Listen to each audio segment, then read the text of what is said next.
Boa tarde. Então, hoje a nossa aula é um tema bastante importante, né? Nós vimos nas últimas aulas, na penúltima aula, nós vimos algumas características gerais dos insetos, né? Ciclo de vida. E hoje, então, nós vamos ver mais especificamente, né, as pragas, as principais pragas que atacam a videira aqui no Brasil, certo? Então tem outras, né? Tem outras aí que não foi colocado na aula, né? Outros ácaros, né? Mas a maioria, né? E as mais importantes, a gente vai estar discutindo na aula de hoje, né? Então as pragas, elas, de maneira geral, elas têm uma importância muito grande, né? Seja no sul do Brasil ou também em outras regiões vitícolas do mundo, né? Inclusive, o cultivo da videira, né, ele quase que foi extinto lá no final do século XIX pela ocorrência de uma praga que foi a filoxera, né, que nós vamos falar aqui hoje. Né? Então, até inclusive por isso que hoje é adotado o porta-enxerto, né, motivou-se pela ocorrência da filoxera lá na França, lá no final do século, na segunda metade do século XIX, né? Começou lá na França, certo? Bueno, então o que são as pragas, né? Elas são organismos, né? Geralmente a gente se refere a pragas como insetos e também aracnídeos, como é o caso dos ácaros, por exemplo, né? Enquanto que para doenças, né, daí a gente se refere mais a fungos, moléstias ou doenças mais fungos e pragas mais para insetos. Né? Hoje o pessoal também já está chamando pragas, incluindo as doenças, né, incluindo os fungos, também como pragas. Né? Então, depende muito da questão da nomenclatura, etc. Né? Mas geralmente quando o pessoal diz pragas, ele está se referindo a insetos ou aracnídeos, né? Não a doenças fúngicas, certo? E eles se alimentam, então, de partes das plantas cultivadas, né? Então, a gente vai ver, por exemplo, tem formigas ali, tem lagartas, as lagartas, né? Elas geralmente consomem, por exemplo, folhas, certo? Na verdade, a gente vai ver que as formigas, elas não consomem as folhas, né? Elas consomem um fungo que elas criam lá no formigueiro, que elas cultivam, né? Mas o prejuízo é as folhas, né? Também outras partes do ramo, bagas, né? Ou também elas acabam danificando essas bagas, né? Por exemplo, mosca das frutas, né? Ou também, como no caso da pérola da terra, né? Elas são fitossuccívoras, então o que é? Elas atacam a videira, as raízes, no caso da pérola da terra, e ficam ali sugando os nutrientes que vão acabar enfraquecendo essa planta, ou se elas não, ou se não, né, quando também elas fazem a lesão, no caso, né, da pérola da terra ou da própria filoxera, quando elas fazem essa lesão para colocar o seu aparelho bucal ali, né, para fazer a sucção desses nutrientes, né, dos carboidratos ali da videira.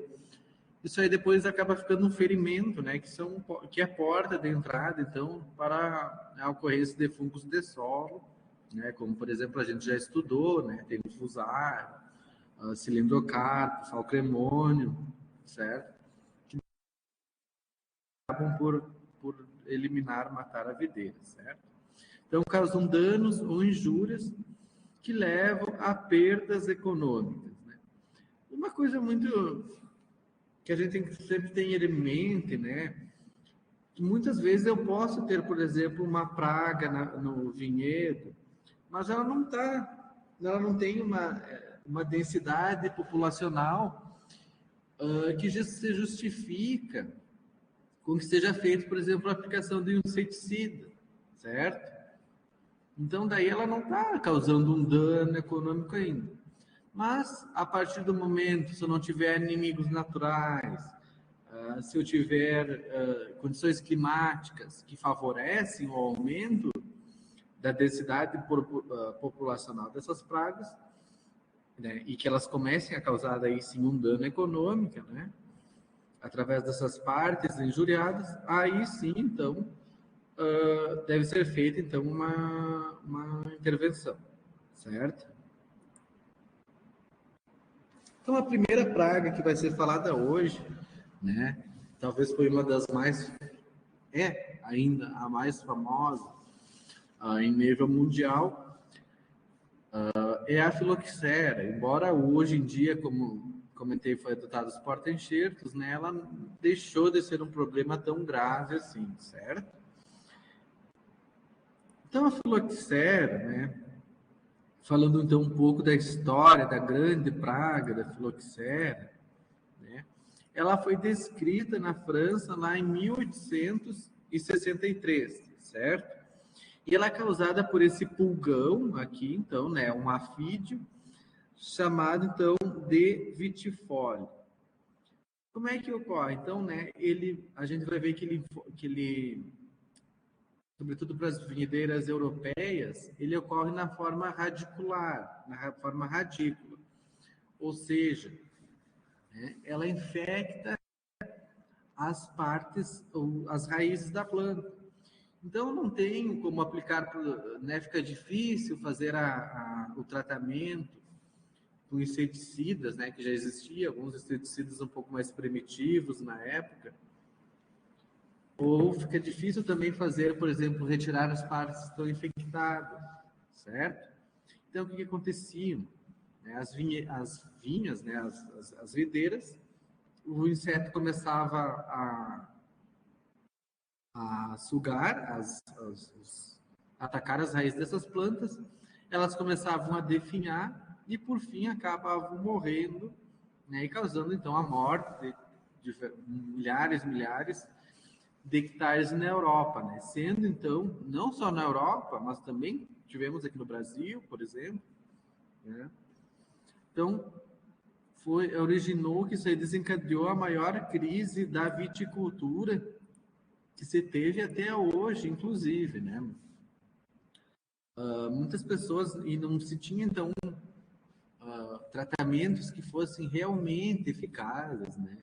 Na época, inclusive, algumas pessoas achavam que, né, tentavam amarrar sapos, amarrar galinhas, né, outros animais que predassem esses insetos no vinhedo, né, soltavam galinhas no vinhedo, na esperança que essas fossem comer, então, a filoxera que atacava as raízes, né, e obviamente isso não era efetivo, né. Outros também colocavam aplicar sulfatos e outros e fungicidas, né? Já existia alguma coisa de fungicida na época ali. Enfim, produtos químicos que encharcassem o solo, mas óbvio que isso aí não foi efetivo também, além de ter um alto custo ambiental e também alto custo financeiro, né? Não era viável. Então as pessoas realmente achavam, né? Viam os vinhedos morrendo, né? E ela atacava todas as espécies viníferas, ataca todas as espécies viníferas, né, filoxera.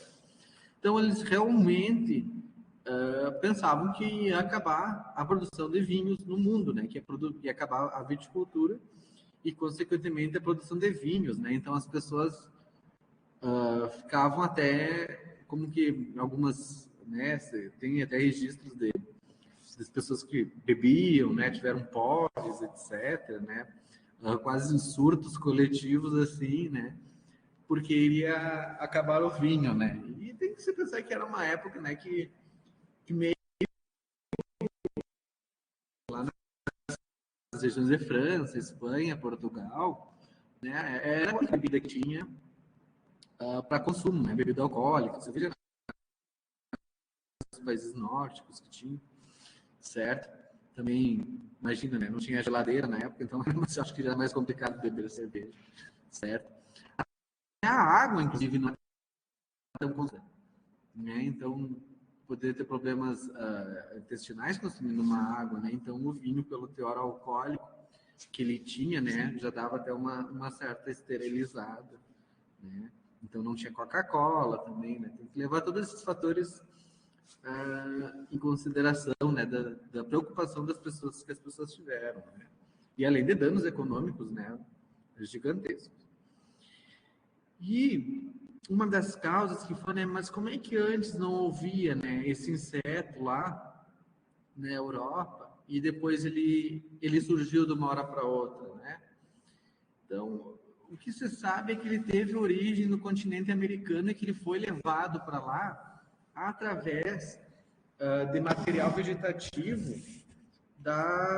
de videiras, né, cultivadas na América, né, até talvez vides americanas, que eram cultivadas na América, e foram levadas para a Europa nessa época. Mas já era registrado lá que logo depois ali que Colombo chegou, lá desde o século XVI, XVII, lá, já era levado videiras para a América. E o que acontecia?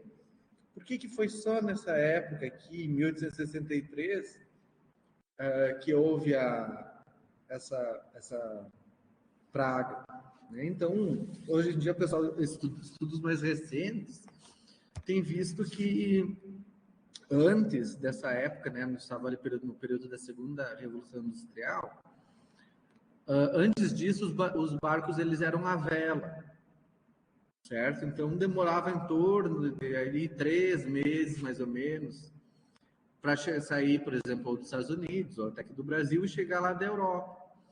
Então, isso fazia com que as plantas ficassem numa quarentena, talvez involuntária, até.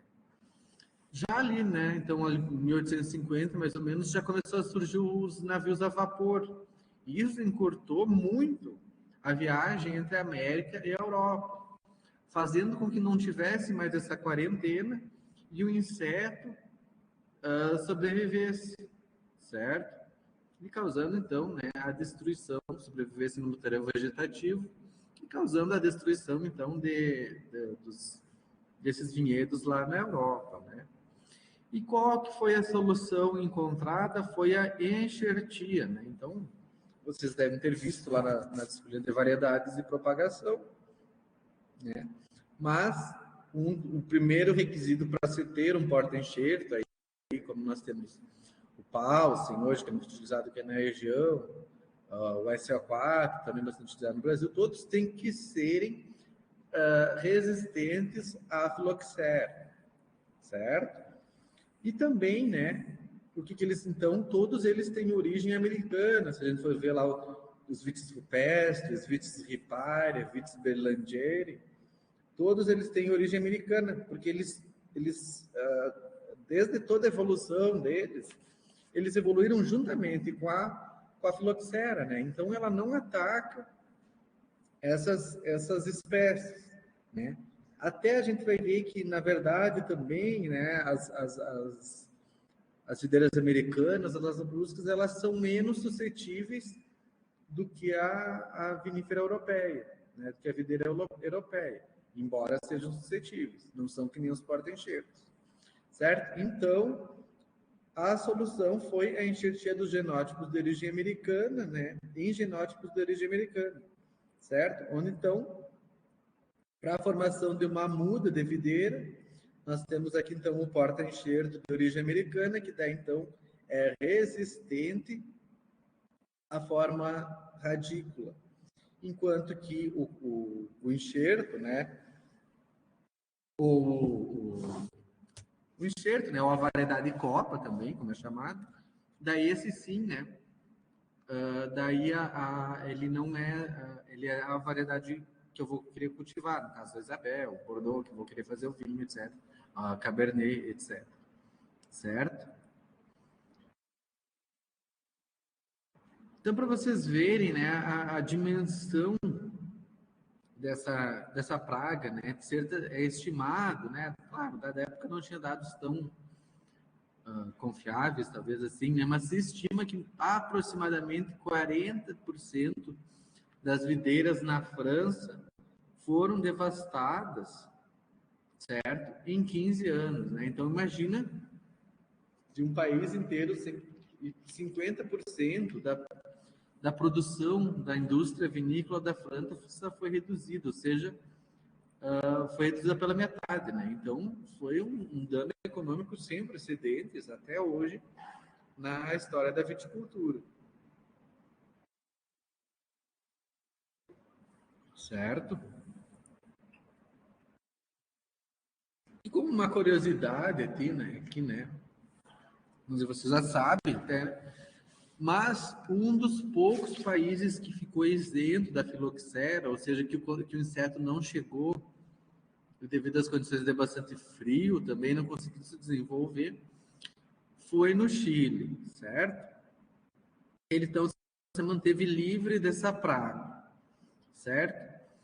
Isso porque, então, né, além do clima frio, ele é um país onde o cultivo da videira, além de se dar num clima desértico também, né, ele é isolado, então, pela Cordilheira dos Andes, de um lado, pelo Oceano Pacífico de outro, a Baixa Antártica e acima, então, a norte, né, é o deserto do Atacama, certo? Então, desse isolamento aí que surgiu aí no estado a história, né, da variedade Carmené, que era uma variedade cultivada lá na região de Bordeaux, na França, e que se acreditava haver sido perdida durante essa praga de filoxera, já que várias variedades, outras cultivares acabaram sendo perdidas, né, pela filoxera. Então acreditava-se que ela tinha sido perdida, né? Só que em 1994, o Chile já era um país importante, já era um importante país vitícola, né, vitivinícola, né, não só da América do Sul, mas do mundo inteiro. E sabia-se que eles tinham cultivar uma merlot chilena, que eles chamavam, né? E essa merlot chilena, ela era um pouco mais encorpada do que a merlot normal, tinha algumas características produtivas e também o vinho, né, diferente, comparado com a merlot padrão, vamos dizer assim, mundial, certo? Então, daí esse tempelógrafo francês, né, ele estava num congresso no Chile, né, então ele estava visitando o Chile num congresso e resolveu conhecer a chamada a merlot chilena e viu que realmente, né, era uma planta muito diferente e as frutas muito diferentes e o vinho muito diferente da Merlot convencional, né? Então daí ele foi olhar os registros tentando os registros lá da época que falava da Carmené e viu que então essa Merlot chilena na verdade era a Carmené que acreditava que tinha sido perdido. Só que ela foi perdida lá na França e na Europa. Só que ela continuou aqui no Chile, só que como uma Merlot diferenciada, certo? Então daí ele viu que era a Carmené, né? E isso depois, inclusive, foi confirmado por estudos genéticos, de sequenciamento genético, certo? E em 1996, né, já foi lançado o primeiro varietal chileno com a uva Carmené. E o Chile, né, de maneira muito inteligente, né, aproveitou e fez isso então como uva emblemática do país, né? Então hoje, quando a gente pensa em Chile, né, o que vem na cabeça, né, é o Carmenère, assim como o Malbec também muito famoso na Argentina, né? O Pinotage na África do Sul, Zinfandel lá no Napa Valley, né? Então, o Chile muito investiu na variedade Carmené, né, e tem toda essa história ligada à praga de filoxera. Bueno, falando então um pouco do ciclo agora, então a filoxera, ela é um inseto sugador que apresenta duas formas que diferem entre si de acordo com a época do ano, certo? Então, na primavera, vai ocorrer a eclosão das ninfas, que é como se fosse um inseto, porém sem asas. Lembra que nós falamos na última aula. E elas vão causar essas galhas aqui nas folhas, certo? A partir dos ovos do inverno que foram depositados no ritidoma, certo? Então, no inverno, as formas ápteras, certo? Que voam, têm asas, depositam os ovos na casca da videira no inverno.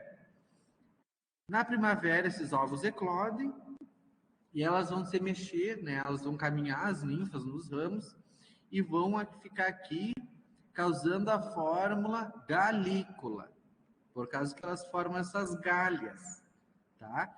E dentro dessas galhas, então, aqui vai estar a ninfa e ela vai colocar os ovos, tá? Dentro dessas galhas. Se fosse fazer um corte aqui, ia aparecer, então, esse monte de ovos aqui e aqui a ninfa, certo? Dependendo das condições climáticas, então, esses ovos, eles emergem e podem surgir novas fêmeas. Daí vai ter as fêmeas galículas, que vai fazer outra geração ali, então, né? Vai fazer sucessivas gerações nas folhas. E a forma radícula, ela vai migrar para a raiz e vai atacar, então, as raízes, e essa, sim, que é a forma mais prejudicial de ataque, como a gente viu, né? Porque aqui na forma galícula, né, eu posso retirar a folha, eu posso aplicar um inseticida, né? Eu posso fazer um tratamento mais fácil. Na forma radícula, como a gente vai ver, o tratamento é bastante complicado. Lembrando que as vinhedeiras, as videiras europeias, né, oviríferas, são mais suscetíveis à forma radícula, enquanto que os genótipos de tipo americano, de maneira geral, são mais suscetíveis à forma galícola, certo? No final do verão, esses ovos, né, como comentei, originam formas aladas, e eles vão abandonar o solo e vão retornar para a copa, certo? E esses ovos, e essas fêmeas, então, né, aladas ou ápteras, né, que vocês podem observar aqui nessa imagem, né, nessa representação também, certo? Que saem do solo e vão para a copa, né? Elas formam dois tipos de ovos. Um que é menor, que vai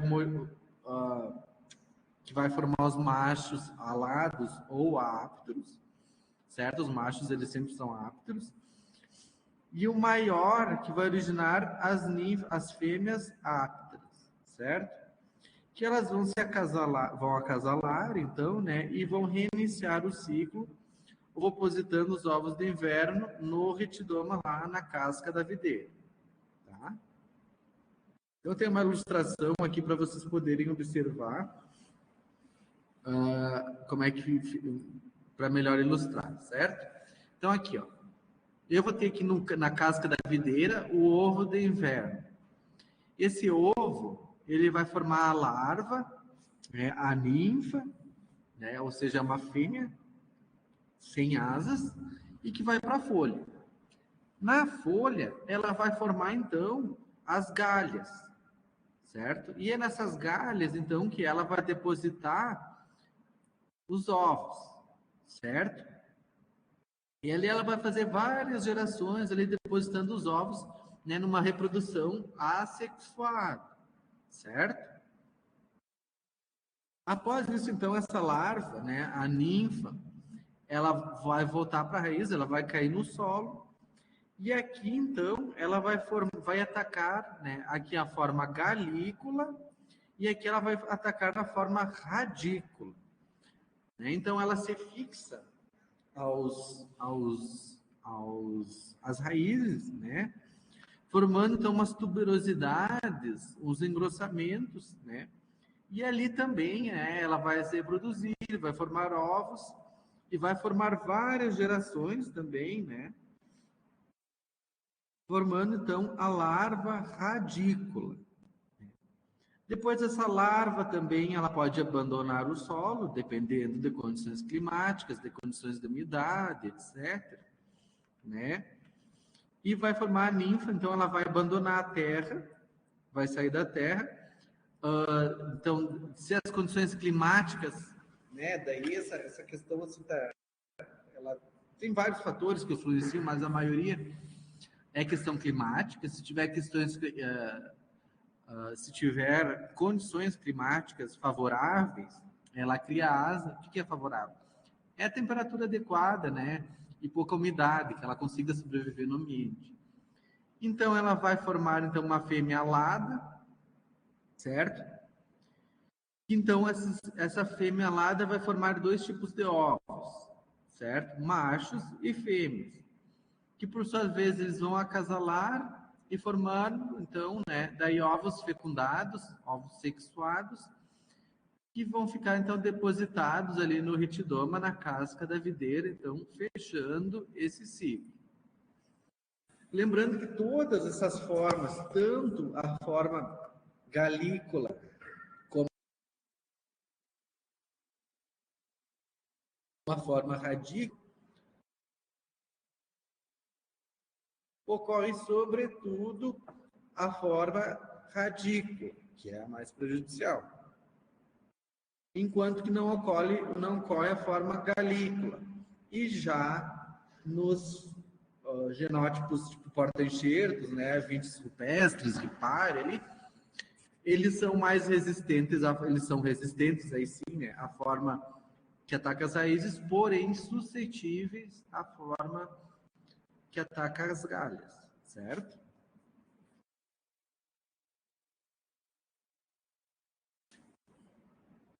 Bom, os danos, sintomas de dano. Então, nas folhas, né, os danos provocados dependem da suscetibilidade do hospedeiro.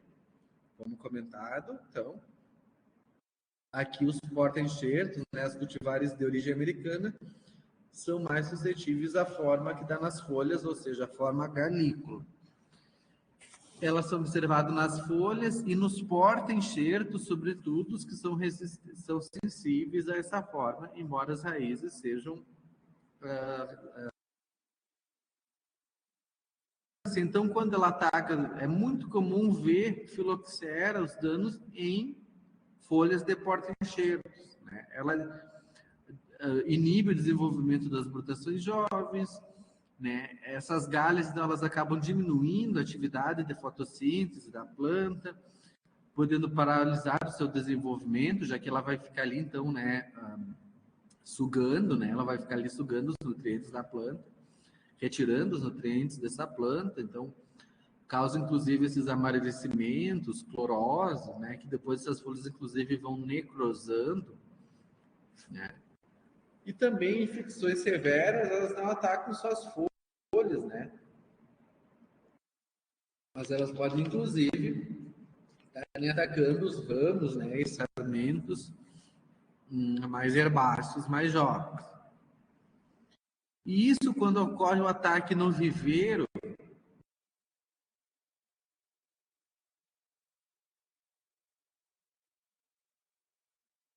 com que então, né, o plantio pode estar certo no inverno, e no outro inverno é esperado que ele já tenha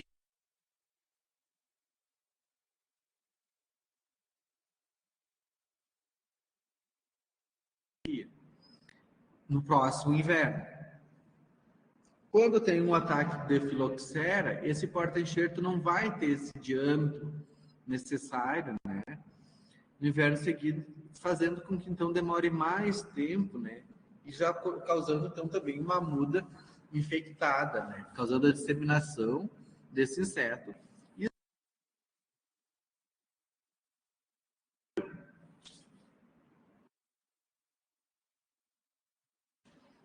Agora, então, falando da forma radícula, que ataca as raízes, que é a que causa mais prejuízos, porque lá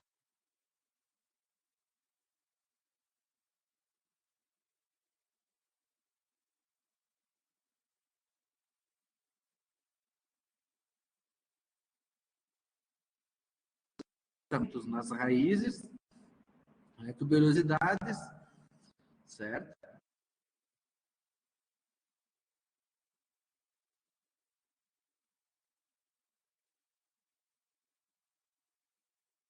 água e nutrientes que a planta já absorveu, né? Causando, né, como uma consequência, uma rápida deterioração dessa videira. Né? Quando ela causa essas lesões aqui, do aparelho bucal dela, ela também pode causar a infecção de fungos, como fusário, né, diversos fungos que nós já estudamos de solo, favorecendo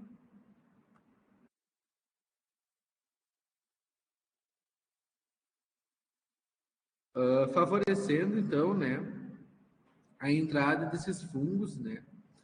E isso ocorre sobretudo quando se usa, o pessoal, pelo fato da Isabel, das labruscas aí, né, ter uma resistência um pouco maior do que as viníferas, muitas vezes o pessoal acaba plantando de pé franco, ou seja, sem porta-enxertos, né?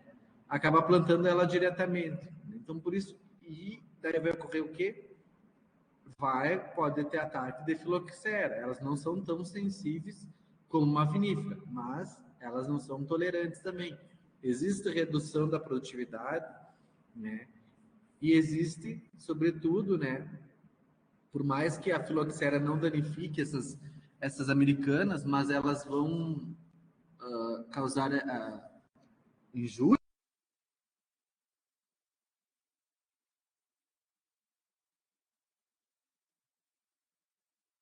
matando, então, por exemplo, uma Isabel ou uma Niágara, certo? Então, mesmo nessas cultivares, é importante a utilização, é recomendada a utilização de porta-enxertos, certo?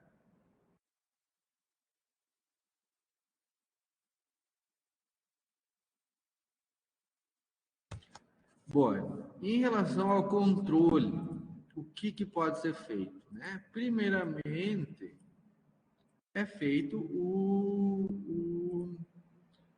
controle. Só um pouquinho aqui. Tá.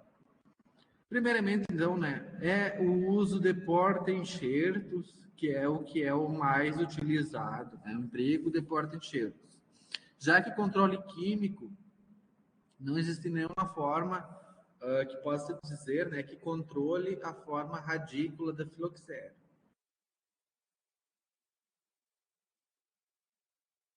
Satisfatório, certo? Então aqui, ó, se observa, né, os diversos porta-enxertos. O 20 é o mais resistente, índice de resistência 20, e o 0, que seria a vitis vinífera, o menos resistente. Tá?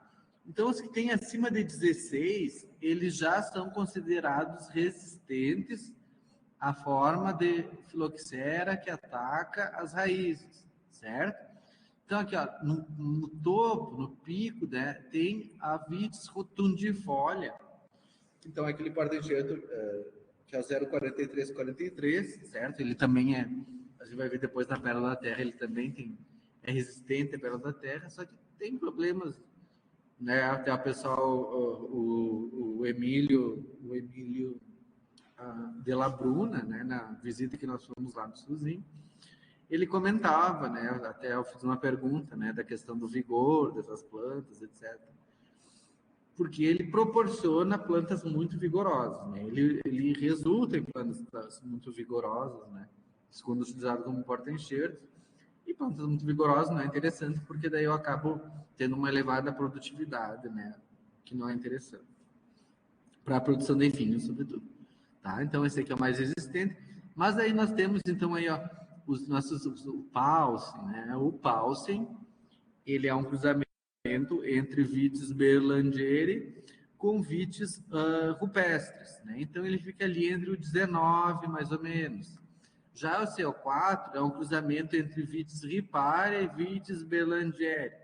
Então está aí num índice de resistência muito bom para a filoxera, certo? Inclusive tem os outros aí que o pessoal hoje em dia tem falado bastante ali, certo? Os 101,14, por exemplo, né, que são, né, eles são resistentes à filoxera, certo? Vocês veem aqui, daí aqui, ó, a Vitis labrusca, por exemplo, índice 5, a Vitis herbemonte, que o pessoal plantava bastante, a jaquez também. Esses aí são todos considerados suscetíveis, né? Que a planta pode não morrer logo no início, né? Ou a muda, mas em cerca de 3 anos, seja pelo ataque da filoxera nas raízes ou por esses fungos oportunistas que vão entrar no ferimento, vai acabar resultando na morte da planta em até 3 anos, né? Então, muito importante o uso de porta-enxerto, mesmo nas cultivares labruscas, certo? E já as formas galícolas, então ali tem inseticidas no agrofite que tem uma boa, você pode ter um bom controle, tá? Bem, a segunda praga, ela é muito importante, sobretudo aqui para o Brasil, porque ela só ocorre no Brasil. Tanto que o nome leva, né, Eurizococcus brasilensis, porque só temos aqui, sobretudo na região sul que ela ocorre, que é a famosa pérola da terra e que tem causado aí há muitos anos já uma dor de cabeça muito grande para os produtores, né, para os pesquisadores que trabalham com isso. Que meio que nós não temos ainda porta-enxertos interessantes, né, que possam ser utilizados, né? Então não tem ainda vamos dizer, um manejo adequado contra esse inseto, tá? Então a pérola da terra é uma cochonilha subterrânea que ataca as raízes das plantas cultivadas e silvestres. Ou seja, ela não ataca só a videira. Isso vai ter implicações, por exemplo, né? Eu elimino essa planta do meu pomar. Eu tenho um pomar que foi atacado por pérola da terra, né? Então daí eu arranco aquele pomar,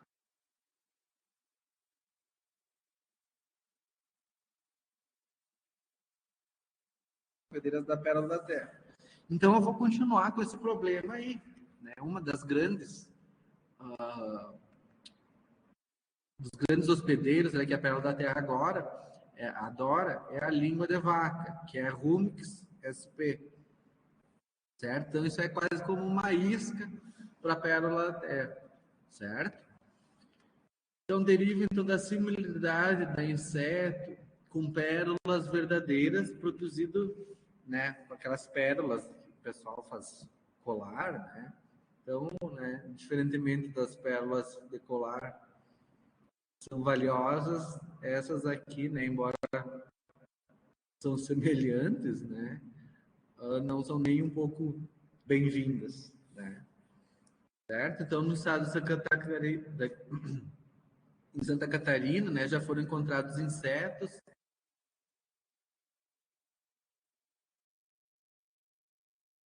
antiga também, como aqui na região de altitude, já está disseminada a pérola da terra por diversas regiões vitícolas, né?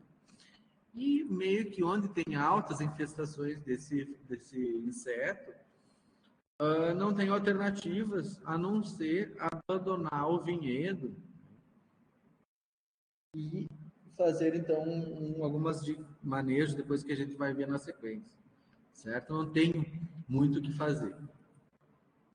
Então, aqui, ó, mais de 82 espécies já foram descritas como hospedeiros do inseto. Ou seja, o que acontece?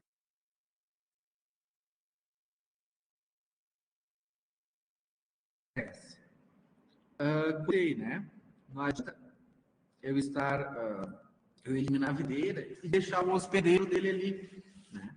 Então, eu tenho que também eliminar o hospedeiro para eliminar essa praga do vinhedo, certo? Então, ali, ó, muitas espécies, tá? Muitas espécies conhecidas, ou também deixar próximo, por exemplo,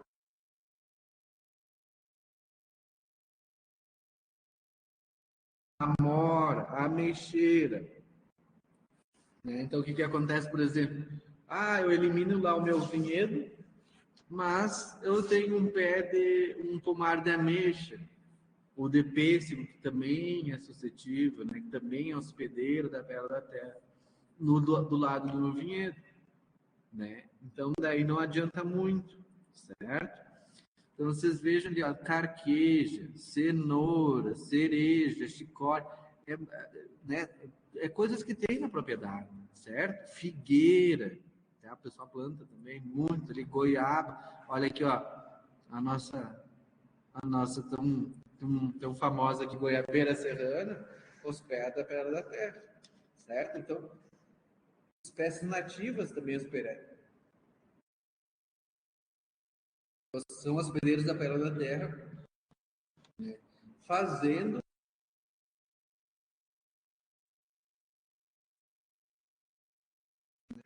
mandioca, macieira, olha aqui, é muito cultivado também aqui na região, certo? Olha só, milho também, o pessoal tem em todo lugar. Tudo esses, a pérola da terra, pode sobreviver né? Olha aqui, ó. O pessoal adora plantar uma roseira, né? Dizendo que ela é mais sensível à doença, né? Que elas não estão ali por simples objeto de decoração, né? Que elas são mais sensíveis à doença da videira, e que daí a roseira morreria primeiro, né? Então, olha aí o que está fazendo, tendo roseira na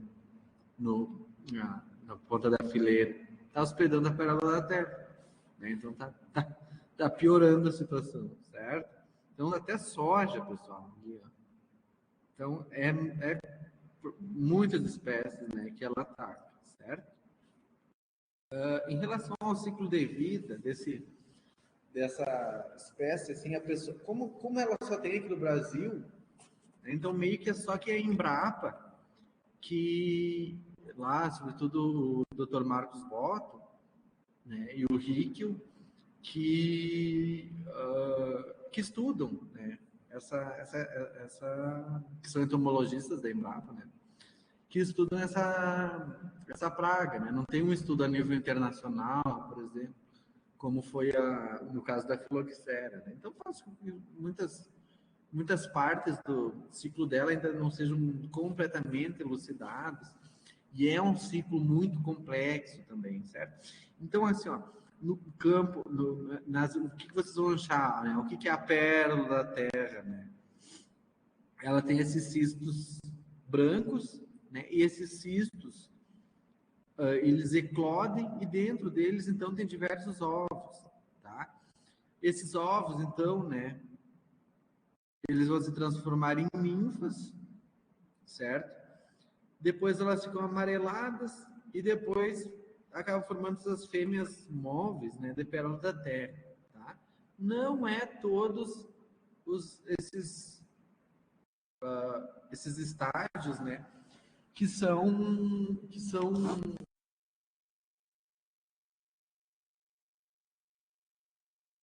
de uma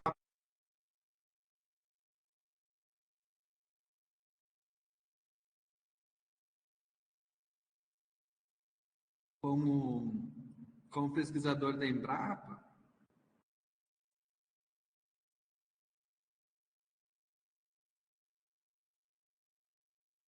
tá? Que então daí ele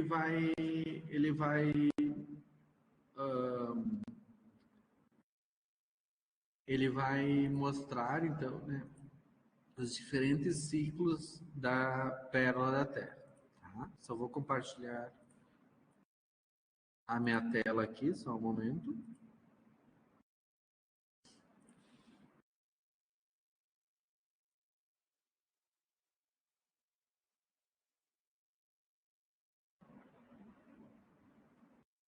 Olá pessoal, meu nome é Marcos Botton e eu trabalho como pesquisador na área de entomologia na Embrapa Vinho Bento Gonçalves.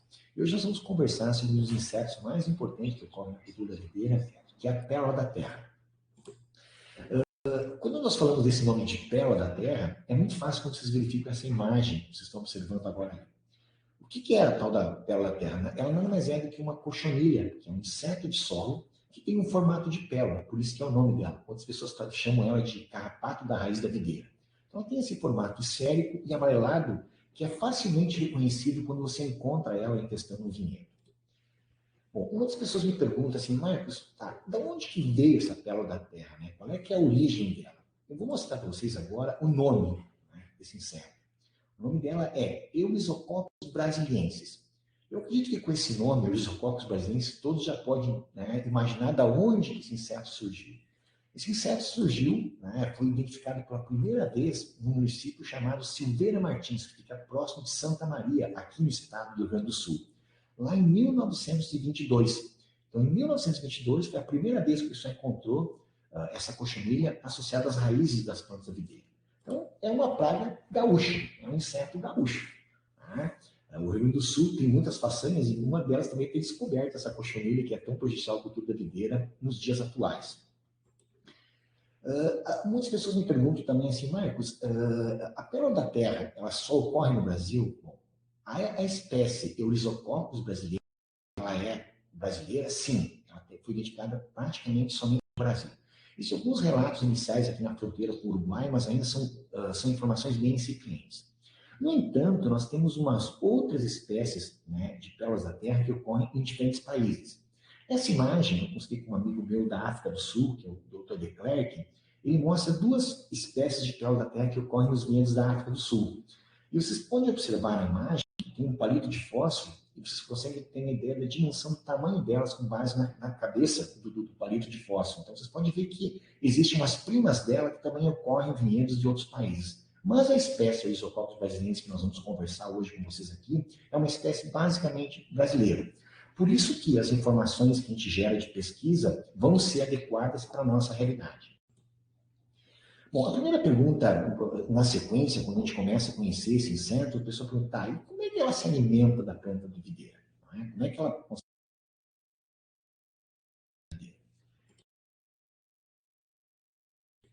Ela é um inseto sugador.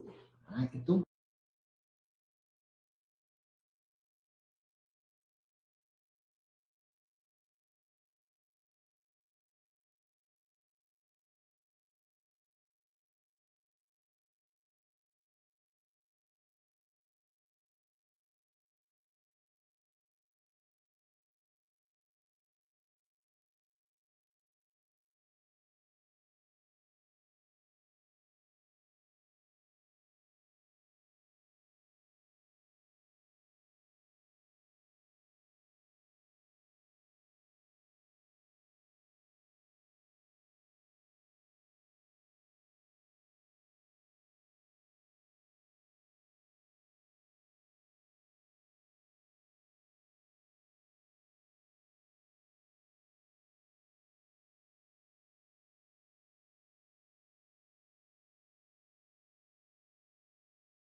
para vocês terem essa informação, ela somente é móvel no primeiro instante. Quando ela passa para o segundo instante, quando ela muda de fase, ela perde as pernas, ela fica imóvel, ela não consegue se movimentar mais. Então, nessa imagem desse vocês estão vendo o quê? Os três pares de perna, que é a fase.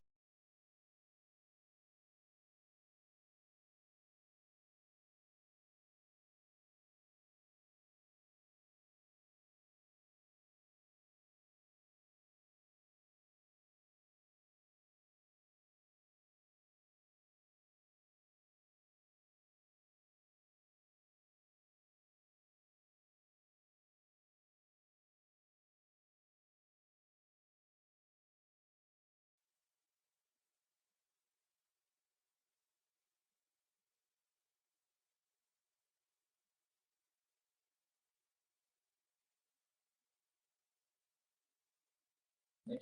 Esse inseto é bem interessante.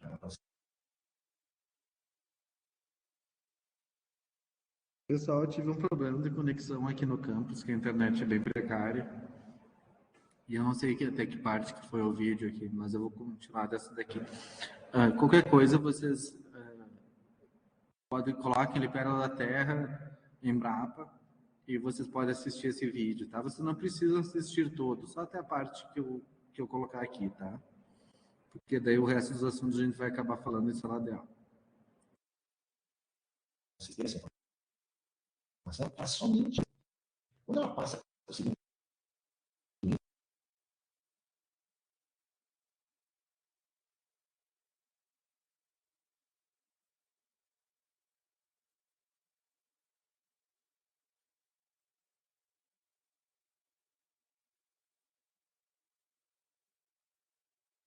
essa imagem da esquerda estão vendo o quê? Os 3 pares de perna, que é, né? E no meio dela, vocês veem que tipo um fio enrolado. Quando eu era criança, a gente ia para as festas infantis, tinha uma tal de língua de sogra. Né? Não sei se vocês conhecem a tal de língua de sogra, a gente soltava e ela desenrolava, a gente enxergava muito isso. E esse é o aparelho bucal dessa coxinha. Ou seja, ela desenrola isso, ela acaba inserindo na nariz, né, da seita da planta de vida. Bom, sabendo agora como é que o inseto se alimenta, que é basicamente succionando a planta, que é o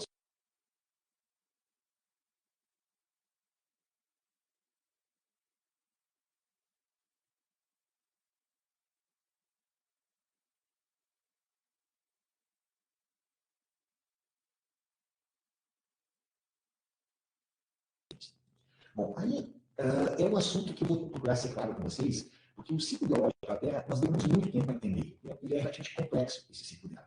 Nesse gráfico aqui, nós tentamos montar, e você não se assuste com a quantidade de imagens, porque depois eu vou detalhar ela na sequência, e quem tiver interesse nessa publicação, já tem um link aí que você pode baixar ele para quem em casa para procurar entender. Mas é importante verificar o seguinte, o inseto ele tem 2 tipos de reprodução. Uma que a gente sexuada. O que é reprodução? Reprodução sexuada é quando está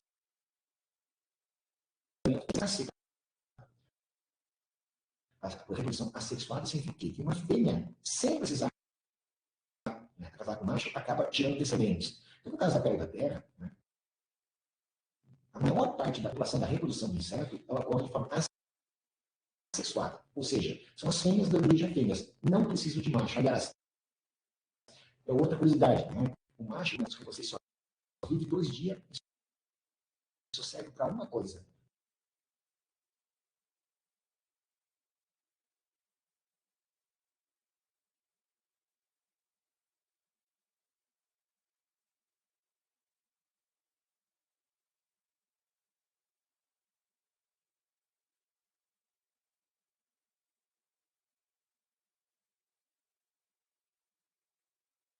Ela é como se fosse de partenogênese. De uma maneira didática, não é? Como é que ocorre essa reprodução? Você vê aí uma imagem do cisto da tela, um monte de ovos. Né? No campo, pelo menos na região sul do Brasil, e também nas regiões mais quentes, esse período ocorre de novembro a março. Então, no período de novembro a março é que essas fêmeas acabam liberando esses ovos, né, que vão dar origem aos filhotes da tela. No período de novembro a março, então, ela libera os ovos, e esses ovos, então, surgem as ninfas. Lembrando que as ninfas só são móveis no primeiro instante. Essas ninfas vão se fixar nas plantas de videira. E aí, ao longo do ano, então, nesse período, praticamente depois da fixação, até o mês de outubro, praticamente, ela vai crescendo. Então, ela passa primeiro insta, segundo insta, terceiro insta, ela vai crescendo, né, as raízes. E no mês de outubro é um período muito bom para a gente ir no campo, quando a gente arranca as raízes, a gente encontra as bolinhas, que é o que a gente chama da fase de pérola da terra, que é bem típica nessa época. A partir dessa fase, né, ela vai se transformar o quê? Novamente numa fêmea, que a gente fala que é uma fêmea cheia de ovos, né? E desses ovos, eles vão se romper, vão dar novamente as ninfas e repete o ciclo. Então, de maneira bem humana, as ninfas de primeirista se fixam, novamente ela volta a se transformar numa fêmea cheia de ovos. Mas detalhe que ainda nós não conseguimos explicar exatamente o porquê, uma pequena parte dessa população acaba se transformando no que nós chamamos de uma fêmea móvel, que é essa imagem que vocês estão vendo aqui. Ela é toda peludinha, né, como vocês estão vendo na imagem, ela não tem aparelho bucal, ou seja, essa fêmea móvel ela não se alimenta, ela sobe na superfície do solo, né? Para quê? Para acasalar com os machos alados, que também acabam surgindo de parte dessa população. Aí vocês podem ver na imagem aqui o macho alado, que seria justamente o ciclo sexuado. Então, vocês têm uma imagem aqui bem típica, que é o quê? Seria esse macho alado da perna se fecundando uma fêmea móvel que a gente encontra na superfície. O que é importante vocês entenderem em termos de ciclo? Embora tenha essa população, como a gente fala de reprodução sexuada, ela não é comum. Eu diria assim, que no mínimo 90% da população, até mais, ela é assexuada, né? Ela é por partenogênese, dando origem a fêmeas. Isso, nesse caso, quando ela é sexuada, o macho, ao acasalar com a fêmea acaba opositando o que nós chamamos de cordão de ovos. Então, às vezes, a gente encontra no campo esse tipo de imagem aqui. Bom, agora que nós entendemos como é que é o ciclo biológico do inseto, vamos entender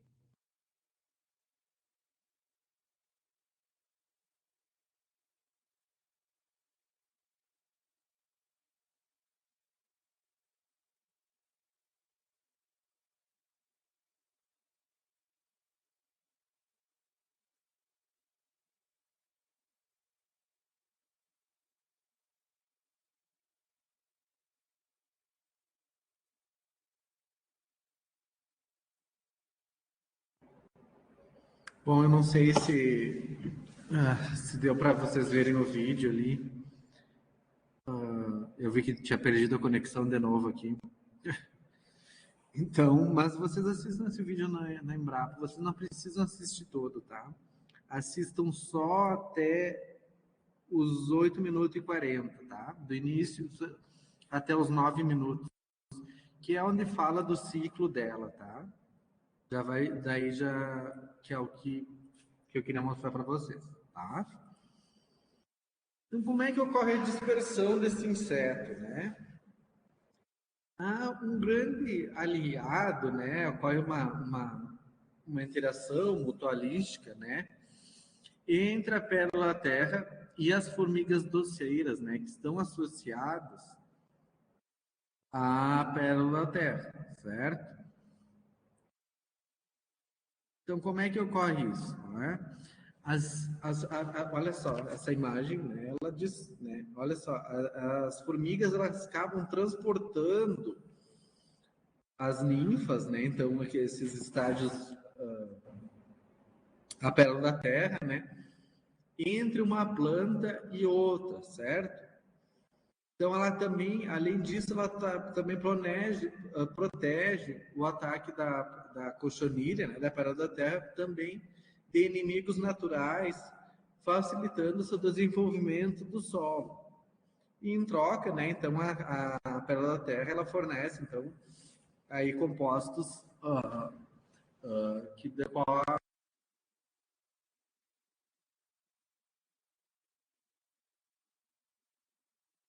Mas isso é como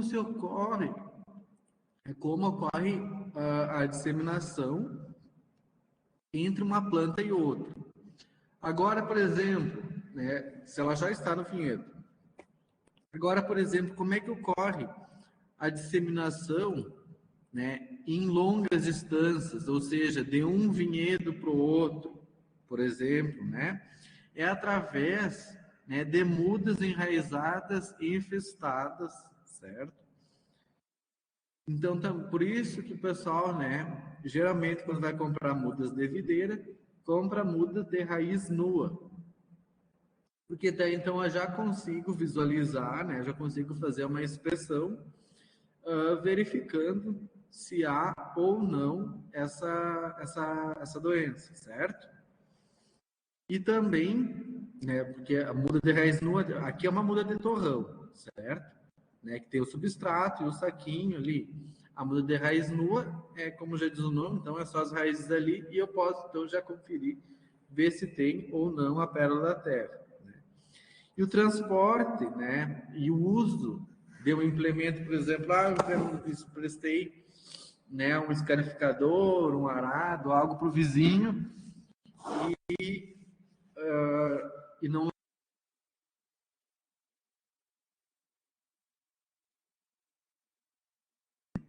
né? Então, eu vou estar disseminando, trazendo, então, né, esses cistos, essas ninfas, da área do vizinho para a minha área, certo?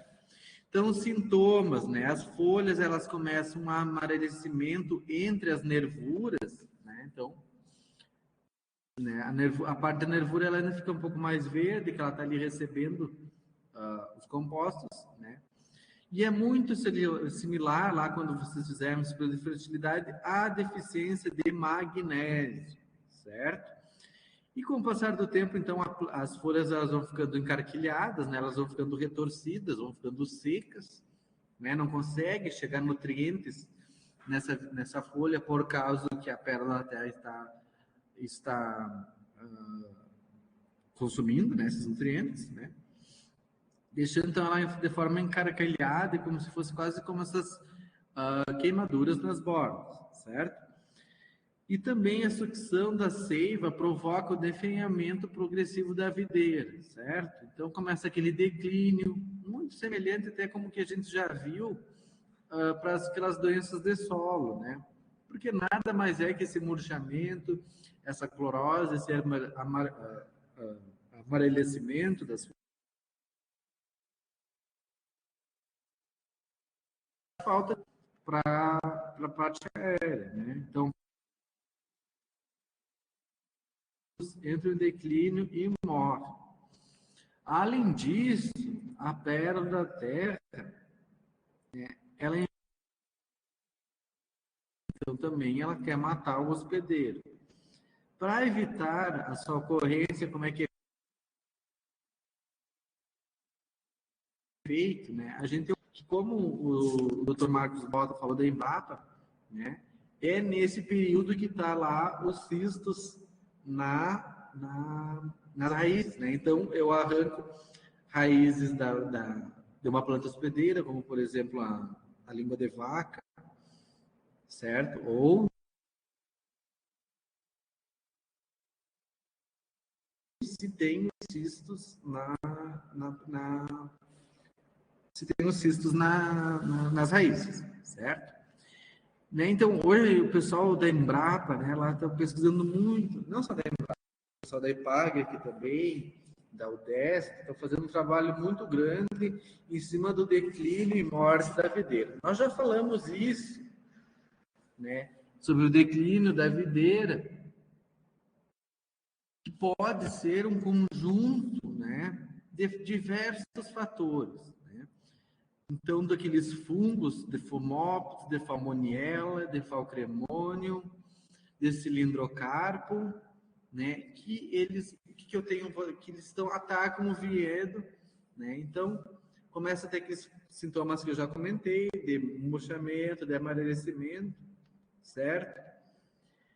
E que pode ser o quê? Através de uma interação da pérola terra com fungo, ou seja, a pérola da terra ela ataca as raízes, né? E começa um murchamento. E daí, esse ataque, então, essas injúrias que ela causa nas raízes, esses danos, já causa a entrada desses outros fungos aqui, né? Que causa, então,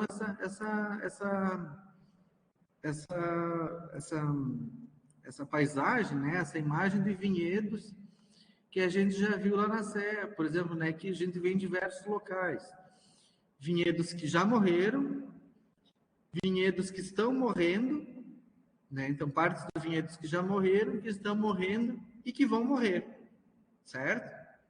Então, provavelmente, né, é uma interação da pérola da terra com esses outros fungos aí, causando, então, um declínio e morte de videira que tem causado sérios prejuízos para os viticultores, tá?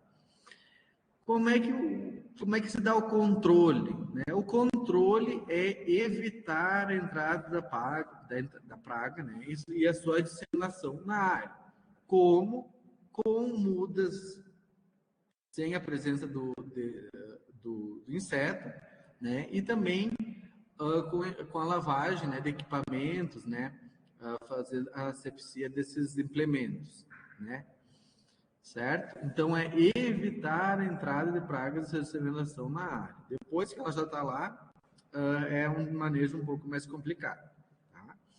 Então, nas áreas livres de pérola da terra, então, evitar o transplante de mudas de uso doméstico com torrão, né, como flores de fruteira e outras frutíferas, flores, né, que são hospedeiras da pérola da terra. Né? Então, às vezes até as roseiras lá, etc.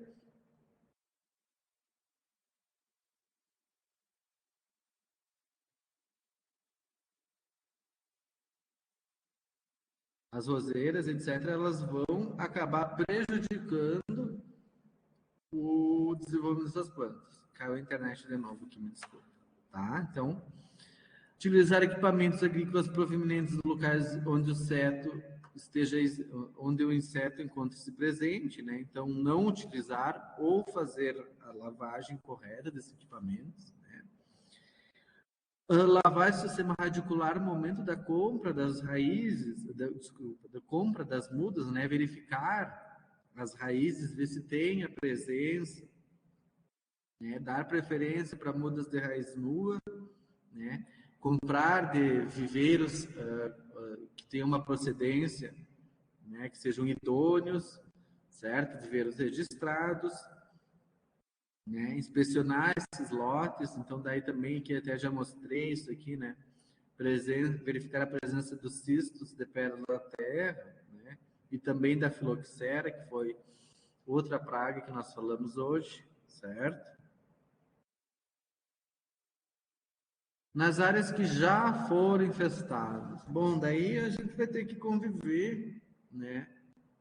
Até que chegue um momento que ela cause tantos prejuízos que daí eu vou ter que arrancar esse pomar. Mas o que a gente pode fazer, né? Então, o uso de inseticidas, né, neonicotinoides aplicados ao sistema radicular no momento do plantio ou do replantio em plantas adultas, né?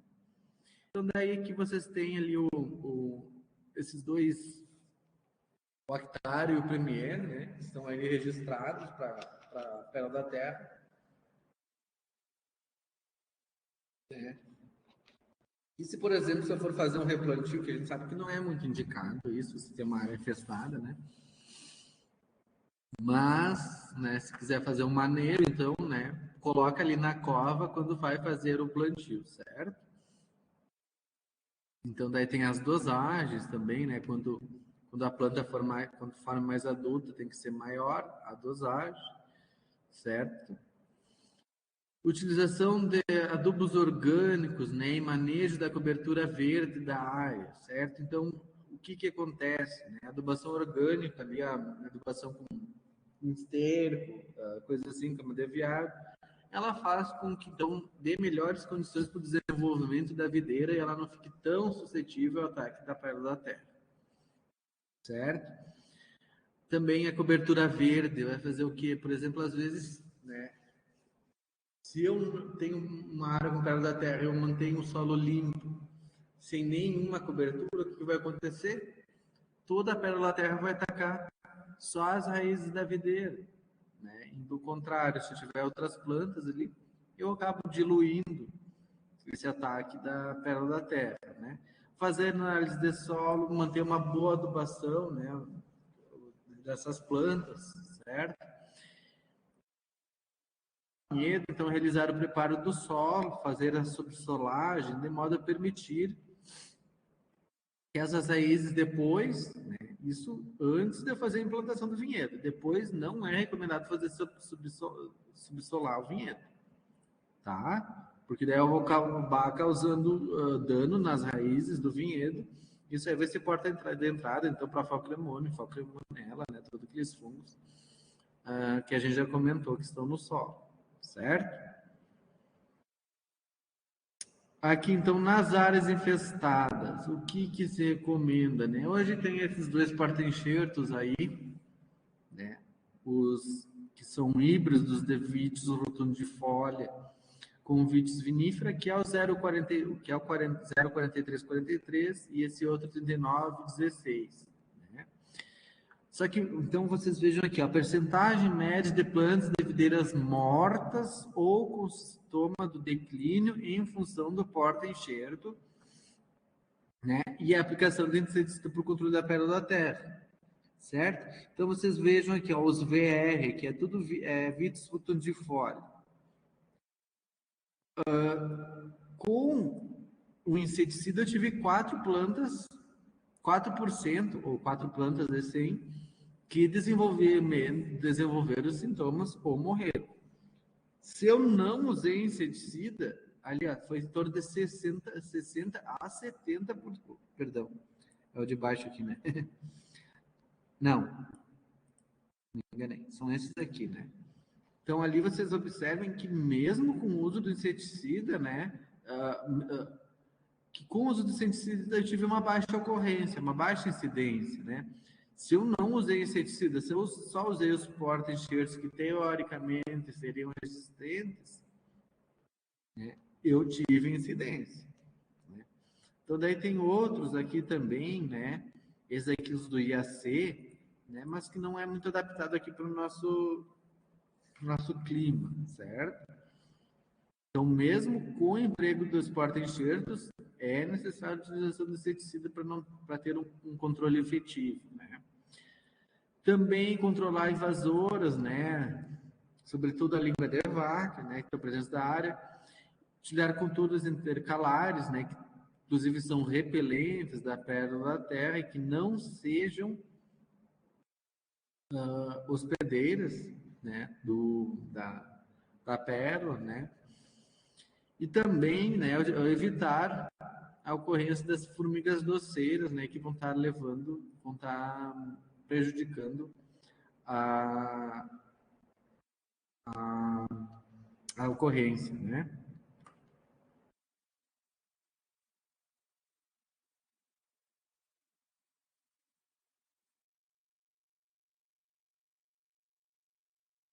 Então, a terceira praga que vai ser vista hoje, né, são as cochonilhas, certo? Na videira nós temos três principais, são a cochonilha praga.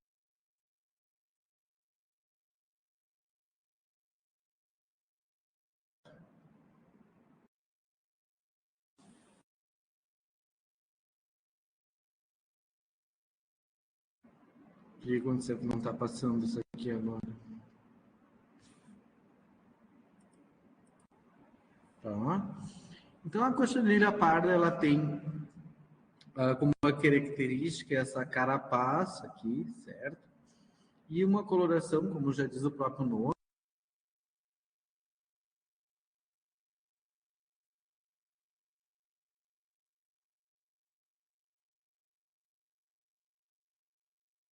um pouco mais. Enquanto que a cochonilha algodão, ela tem um aspecto branco, né? E bastante, como já diz o nome, semelhante ao algodão. Todos os insetos aqui, né? Eles se fixam, né? A cochonilha subterrânea, nós já vimos a pérola terra, né? Então, essas aqui, elas se fixam sobretudo em ramos, né? Ou no tronco também, né? Mas em materiais mais lenhosos, por assim dizer, certo?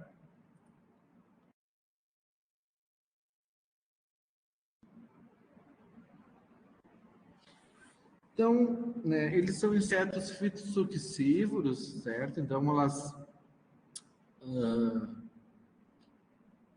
elas atacam as folhas, né? Desculpa, perdão. Elas atacam os ramos, né? Ou o tronco e vão succionando ali os fotossimilados e vão causando, então, o enfraquecimento das brotações, podendo, inclusive, levar à morte da planta, certo? Se não for feito um controle adequado. Então, que medidas de controle que são utilizadas, né? É muito utilizado, né? Assim, vai depender do nível da infestação. Por exemplo, né? Se eu não for uma infestação muito elevada, eu posso retirar esses ramos que estão com cochonilha, posso colocar tipo água sob pressão de forma que eu consiga retirar elas com essa água sob pressão, inclusive raspar o lenho onde elas estão. Né? No caso de ser uma infecção um pouco mais severa, daí eu já posso fazer a aplicação com óleo mineral a 2% no período do repouso da videira. Porque, pessoal, o óleo mineral, ele vai fazer o que? Ele vai fazer uma película na carapaça dessa cochonilha, fazendo com que ela não consiga respirar, né? Por causa que ela não vai conseguir fazer trocas gasosas, devido a essa barreira que o óleo mineral vai fazer, e ela vai morrer, então, por assim dizer, sufocada. Então, essa é a função do óleo mineral 2% no período de repouso da videira. Se for na fase vegetativa, no verão, a gente usa em torno de 2%, 0,5%, porque senão daí eu também vou acabar prejudicando as folhas, né? Vou acabar, então, prejudicando a entrada ali nos estômatos, né? A entrada de gás carbônico, prejudicando o processo de fotossíntese, tá? Também pode fazer uma cáustica ali no período na fase hibernal, ou se não também, né, adicionar inseticidas e óleo mineral. A quarta praga é a traça dos cachos, certo? A traça dos cachos, ela vem causando, então, bastante sérios danos às cultivares, sobretudo para a elaboração de vinhos, né? Porque ela causa dano no cacho, e acaba causando, então, a exudação do mosto ali, do suco do mosto que está no cacho, e isso faz, então, a entrada de podridões, né? O ataque daquelas podridões que a gente já viu, né, anteriormente. Então, ela é um microcoleóptero, ou seja, uma mariposa de coloração cinza, e as larvas têm coloração marrom, em torno de 10 milímetros de comprimento. E elas vão, então, ovipositar, colocar os seus ovos em pedúnculos do cacho. Então, onde conecta o cacho com o ramo, certo? E tem em torno de 4 dias de incubação. Essas lagartas, então, né, esses ovos vão emergir, e as lagartas, né, também vão passar por 4 instars, e elas vão se alimentar, então, ali do engaço, ou seja, da ráquis, por 25 dias, né? E vai formar pulpas envolvidas por uma teia que a gente vai ver na próxima imagem aqui, certo? E esse aqui, então, é o aspecto do adulto. Então, tem que ter essa coloração cinza e a coloração cinza marrom, né? E durante o dia é mais difícil de observar, né? Eles têm hábitos noturnos, sobretudo, e durante o dia são pouco ativos, tá? Além da videira, essa espécie ataca, por exemplo, abacate, bananeira, café, citros. Então, não adianta eu, por exemplo, tentar fazer um controle ali com inseticidas na videira, por causa que ela também vai ter esses outros hospedeiros ali. Então, eu também vou ter que fazer o controle nesses outros hospedeiros se eu tiver ali próximos ao vinhedo, certo? E essas lagartas, então, né, que causa mais dano às lagartas, que vão se alojar nos interior das bagas, né? Então, comendo esse engaço e causando murchamento e, consequentemente, queda das uvas, certo? E que vocês observam o ovo dela, né? Depois a lagarta, então, se alimentando ali do engaço, pode causar a queda da baga, né? Depois ela, então, ela fica em pupa, né? No estágio de pupa, e aí vocês vejam, então, que ela forma essa teia aqui para ficar bem aderida aos grãos, às bagas, e depois acaba emergindo, então, num adulto, que tem hábitos noturnos, geralmente, né?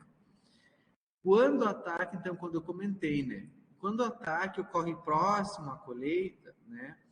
A lagarta, então, ela provoca o rompimento da baga, extravasando o suco, e aí, então, vão se proliferar as bactérias,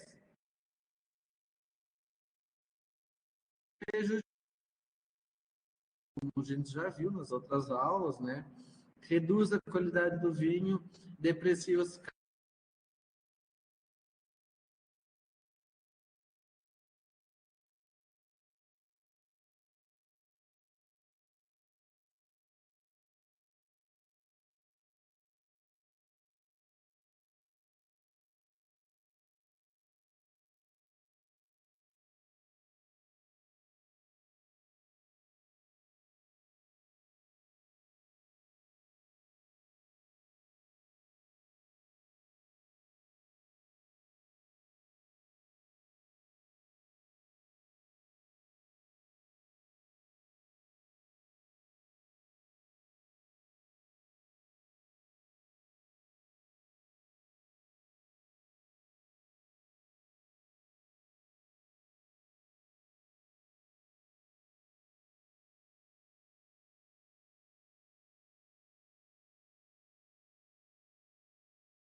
Pessoal, eu tive que sair por causa que caiu a conexão aqui para variar, tá?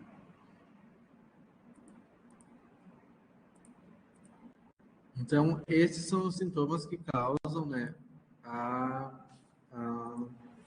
lagarta das traças, tá? Então, controle biológico natural, né?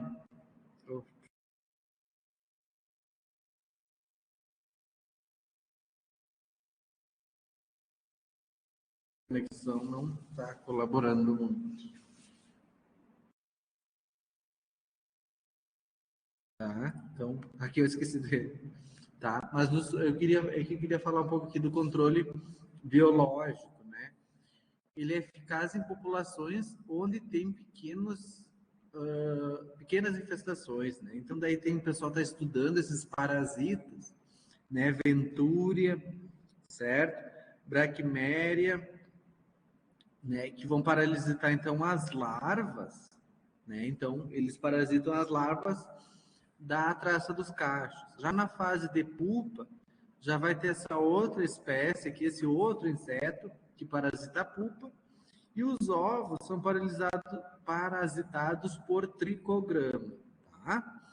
Então, eles acabam, então, infestando, parasitando, né, essa traça dos cachos e diminuindo a sua população. Também tem essas armadilhas do tipo delta, né, que também dá uma reduzida, elas têm um feromônio aqui, que atrai os insetos, né, os machos, diminuindo também a população desses insetos. E o controle químico, então, daí tem também diversos inseticidas, o avatar, delegate, certo? Que vocês podem estar utilizando aí, né? Abamectina, espirozinas, né? Que também são eficientes para o controle da traça dos cachos. A quarta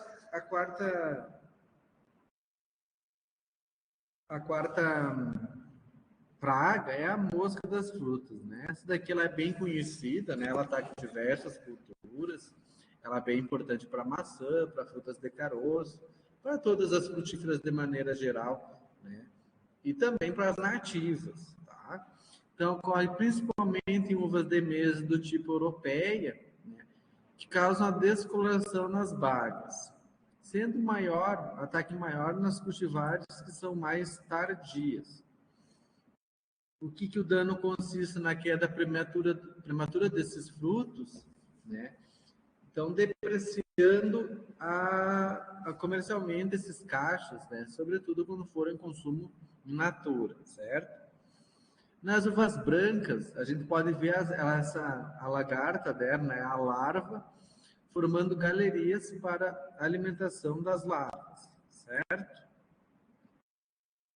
Então, o adulto é uma mosca, certo? De 12 milímetros de envergadura, mais ou menos. Com as asas, possuem listras amarelas sombreadas, né? O pessoal também diz astras rajadas, certo? Quando o fruto está perto da maturação, né? Ela vai introduzir o ovo opositor na casca desse fruto, né? Realizando movimentos circulares, né? Onde o ovo oposita de 1 a 10 ovos. 2 a 6 dias após a incubação desses ovos, né? Essas larvas vai fazer galerias na polpa em direção ao centro. De 9 a 13 dias, essa larva passa de polpa para o solo, por causa que essa baga ela vai cair, e então a larva vai sair da baga que ela quer e vai para o solo. E de 10 a 12 dias, então, né, essa pulpa vai emergir em um adulto, certo? E o adulto ele vai viver em torno de 10 meses, podendo ovipositar, então, 800 ovos. Tá? Aqui, então, como é que é o ciclo, né? Olha aqui, ocorre, então, os adultos, né? Ocorre a cópula dos adultos, né? Um macho e uma fêmea. A fêmea, então, fértil, vai ovipositar, vai depositar seus ovos na baga da videira, certo? Então, aqui vocês veem como é que é a imagem da oviposição. As larvas vão se desenvolver nesse fruto que vai acabar apodrecendo e vai cair no solo, certo? Esses ovos, então, eles eclodem, formam as larvas, e as larvas, depois que o fruto já está no solo, vai sair, né, e vai formar, então, uma pupa, né? A larva vai sair, vai se movimentar, vai empupar no solo, que depois, então, forma ninfas, e essas ninfas, então, depois, formando os adultos ali, e então, continuando o ciclo. Certo? Então, aqui vocês observem como é que elas se apresentam, né? Então, aqui as larvas, o pessoal aí, quando vai comer goiaba, pitanga, né? Essas frutas nativas aí, o bichinho famoso, bichinho da goiaba, né? Que o pessoal chama, é a larva das moscas das frutas. E aqui os adultos, né? Então, vocês veem aqui um macho e a fêmea aqui, né? Então, o ovipositor dela. E o que caracteriza muito, né? Então, as asas rajadas ali, né? E aqui o dano que ela causa, então, né? Nas uvas de mesa, sobretudo, né? Que isso daí, então, acaba deixando, então, as galerias que elas formam ali, né? Acabam deixando esse fruto impróprio para o consumo, certo? Agora eu vou compartilhar minha tela para a gente ver esse vídeo da IPAG, onde eles mostram, então, certo? Essas iscas atrativas para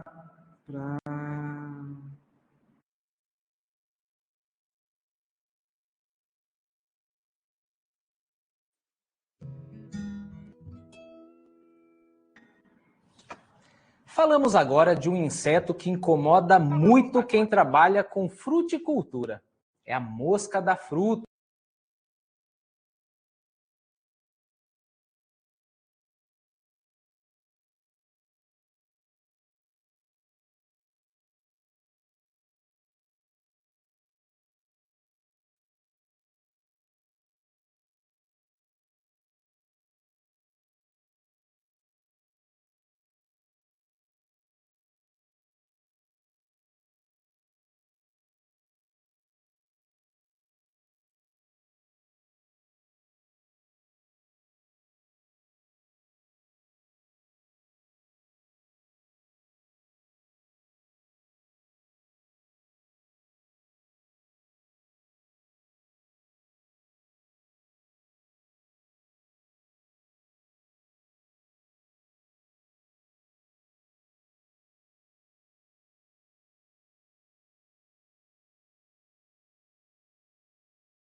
pessoal, vocês assistam o vídeo depois. Eu não sempre caio quando eu coloco os vídeos da internet do campus. É realmente bastante instável, certo? Então, assistam o vídeo, por favor, que ele é bem interessante, bem legal e bem curtinho também. Não tem mais que 5 minutos. Certo? Então, vocês, por favor, visualizem esse vídeo ali, tá? Tem esse outro vídeo aqui também, eu nem vou tentar colocar, certo? Porque ele também fala, então, de um controle. O que ele faz? Ele tem como se fosse esse ovipositor mais longo aqui, e ele localiza onde está a larva da mosca das frutas, né? E ele mata a larva porque ele, certo? Com esse ovipositor aqui mais longo dele, certo? né? Então, é bem legal, é bem interessante esse vídeo lá da Embrapa de Pelotas, clima temperado, certo? Que eles estão fazendo um controle biológico bem interessante, né? Que pode reduzir a incidência de mosca das frutas. Tá? Outra praga também é as formigas cortadeiras, certo? Então, as formigas cortadeiras existem dois grupos, dois gêneros de maior importância, que são as quenquens, do gênero Acromyces, e as que são então mais frequentes em parreirais, formigueiros de pequeno porte, né, e com poucas panelas, enquanto que as saúvas, né, elas são menos frequentes nesses parreirais, né, e tem formigueiros grandes. E os danos que ela causa, sobretudo, então, por cortar os ramos da videira, as folhas, os brotos, certo? Causando redução da área de fotossíntese, né? Ele é prejudicial em qualquer fase do ciclo, porém é maior o dano na fase de formação da planta, né? No período de muda, já que vai ocorrer, então, paralisação no crescimento, né? Inclusive, se as mudas forem atacadas, né? Pode haver, inclusive, uma morte dessas mudas, né? Desfolha excessiva, causando prejuízos na fotossíntese. Certo? Então, como diferenciar as saúvas das quenquens, né? Então, as saúvas, elas vão ter 3 pares desses, como se fosse aqui uns espinhos, né? No dorso delas, enquanto que as quenquens vão ter de 4 a 5 pares de espinhos, tá? Certo? Então, esse é o método mais fácil de diferenciar. A atividade maior delas é em climas quentes, né? Mas são mais ativas também nas horas mais amenas do dia. Então, elas cortam folhas, blandos, ramos tenros, né? E até flores, certo? E elas fazem isso por quê? Porque então elas levam para o seu ninho e lá então no seu ninho, né, no formigueiro que se localiza no subsolo, elas cultivam fungos simbiontes. Então, os fungos se alimentam das folhas que elas levarem e elas, por sua vez, se alimentam do fungo. Esses ninhos subterrâneos, eles são, né, dezenas ou centenas de panelas, né, ou de câmaras, e que são ligados entre si e com o exterior por meio de galerias, certo? E no exterior também se nota esse monte de terra solta, né? Isso é o que a gente mais vê fora do ninho ali, né? Que a gente identifica, o formigueiro, porque essa terra ela estava lá dentro do solo e foi retirada das câmaras, né? Para formar as panelas ou formar as galerias, certo? E esses ninhos, né, esses formigueiros, podem chegar inclusive a 8 milhões de formigas, né? Então, eles são bastante grandes.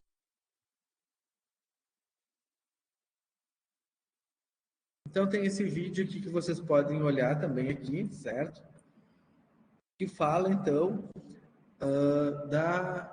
do ciclo de vida das formigas. E, pessoal, esse outro vídeo aqui, ele é bem legal, então, infelizmente, eu não vou colocar para que não caia de novo a conexão, mas é muito legal esse vídeo, porque sabe o que eles fizeram? Eles injetaram cimento, concreto, cimento, dentro das galerias, certo? Então, daí, ela tomou o molde que teriam as galerias, esse cimento, né? Então, daí ele mostra para vocês verem a extensão que tem um formigueiro, certo? Então, é muito grande mesmo, certo? E ele vai ali a diversos metros da onde tem a entrada do formigueiro. Então, vocês assistam, é bem legal, tá? Como que é o controle? Então, posso fazer barreiras, né, para evitar o acesso à planta, né? Se o formigueiro for pequeno, tá? Eu posso causar a morte da rainha, né? Matar a rainha, que é ela que dá origem às outras,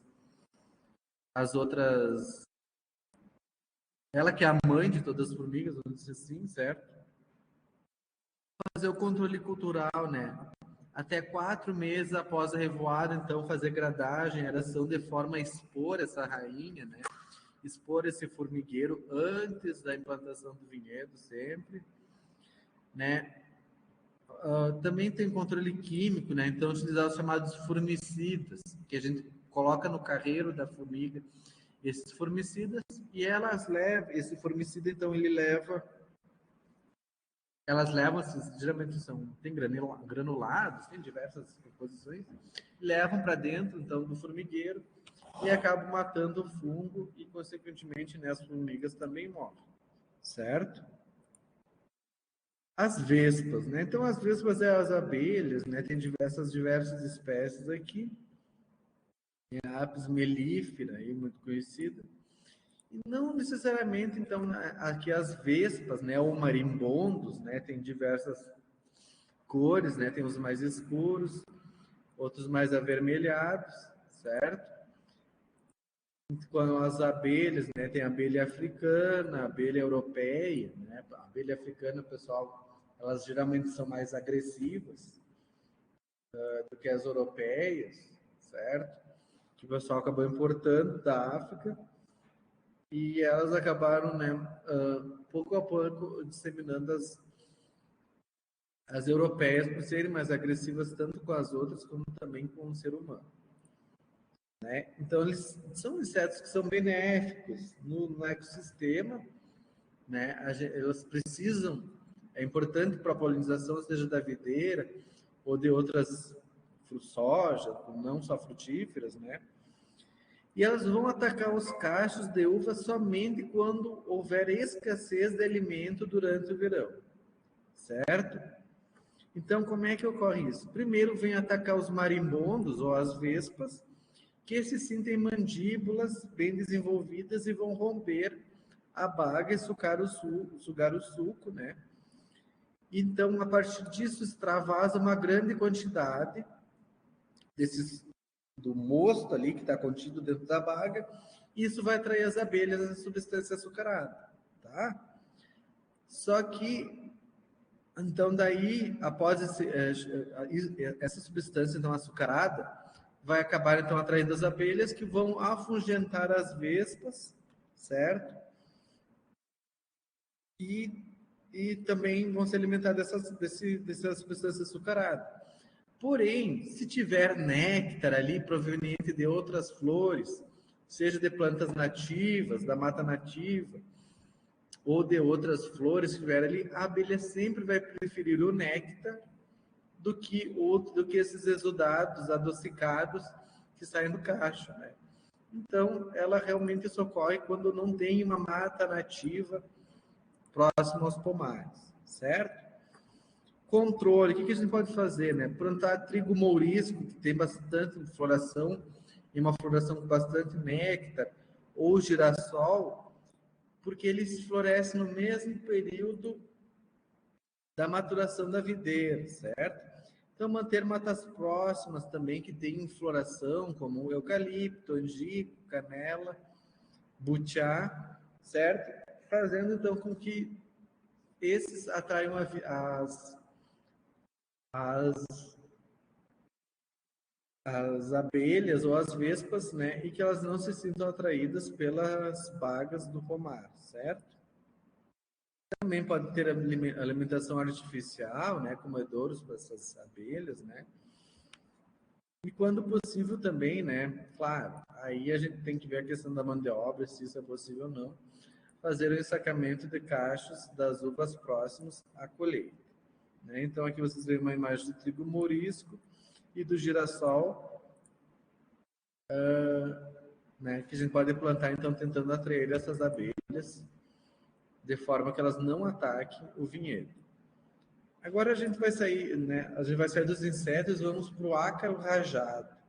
Então, o ácaro rajado, ele é da família dos aracnídeos, né? A mesma família, certo? O primeiro deles, né? Então, o ácaro rajado, depois vamos ver o ácaro branco. O ácaro rajado, ele é bastante pequeno, né? E possui uma coloração amarela esverdeada com duas manchas escuras no dorso. por isso conhecido então como ácaro rajado, por causa dessas manchas. E se a gente quiser visualizar ele, é sobretudo na parte debaixo da folha, né? E ele tece uma teia que vai diferenciar do ácaro branco que não tece teia. De maneira geral, os ácaros, eles aparecem quando tem altas temperaturas, né, e ausência de chuvas, né? Então, períodos de estiagem, certo? Favorece o desenvolvimento da praga, certo? Então, aqui vocês observem, né, as duas manchas escuras que eles têm no dorso, e aqui, então, eles tecendo teia, o que diferencia do ácaro branco, certo? Controle, sintomas de controle, né? Então, pequenas áreas cloróticas nas folhas, entre as nervuras principais, que posteriormente vão ficar necrosadas. Na parte inferior das folhas vão surgir tons avermelhados, que o pessoal vai chamar de bronzeamento, e isso é um sintoma bastante característico. E esse bronzeamento também pode ocorrer nas bagas, certo? E causar a desfolha precoce dessas videiras. Controle, né, pessoal? Então, controle, plantas hospedeiras. A ervilhaca, ela é uma ótima planta de cobertura, né? Mas se eu tiver uma infestação muito grande de áspera, de ácaros, daí eu vou ter que talvez eliminar, né, essa ervilhaca. A preservação dos inimigos naturais, pessoal. Então, assim, ó, geralmente, ataque de ácaro, isso é uma informação muito importante, ele ocorre em vinhedos, onde eu faço muitas aplicações exageradas de, sobretudo, inseticidas, mas também de fungicidas, tá? Que causa um desequilíbrio nesse vinhedo, né? O inseticida ele vai matar, por exemplo, a mosca das frutas, mas também vai matar os inimigos naturais do ácaro, né? Então, ele ocorre sobretudo em vinhedos onde eu não tenho inimigos naturais do ácaro, onde eu tenho uma aplicação muito frequente de inseticida, sobretudo, que daí sobe a população de ácaro, por causa que eliminei os inimigos naturais, tá? Então, aqui vocês observem, né, nas folhas aqui, a presença dessas teias aqui, né? Aqui, então, o chamado bronzeamento, né, que as bordas elas ficam de coloração um pouco mais avermelhadas, certo? Inclusive, o vinhedo fica com esse aspecto, então, né, parece que a planta está entrando em senescência, parece que está entrando ali no outono quase, mas não é, ainda não chegou o período, já que vocês podem observar, por exemplo, que essas aqui, elas ainda continuam na coloração verde, certo? Aqui o ácaro branco, então, é um outro ácaro, que é uma praga polífaga, ou seja, ela não ataca a sua videira, mas também ataca outras espécies, tá? Possui um tamanho bastante reduzido, que só pode ser visto no microscópio ou numa lupa, não pode ser visto a olho nu.